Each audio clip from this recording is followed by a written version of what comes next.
আসসালামু আলাইকুম প্রিয় বন্ধুরা। আসলে এই ভিডিওটা একটা বাস্তব ঘটনা।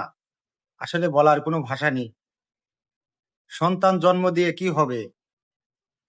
বাবা মারা গেছে, তাহার পাশে কবর দেওয়ার, মাটি দেওয়ার লোক নেই। অথচ সম্পত্তি ভাগাভাগি করার জন্য দেখুন কি তুমুল মারামারি, কি তুমুল ঝগড়া। আসলে কি বলার?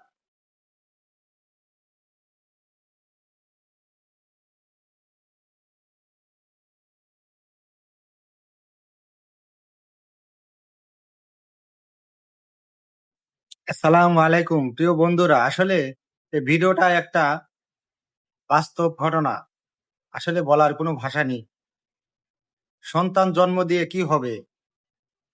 বাবা মারা গেছে, তাহার পাশে কবর দেওয়ার, মাটি দেওয়ার লোক নেই। অথচ সম্পত্তি ভাগাভাগি করার জন্য দেখুন কি তুমুল মারামারি, কি তুমুল ঝগড়া। আসলে কি বলার?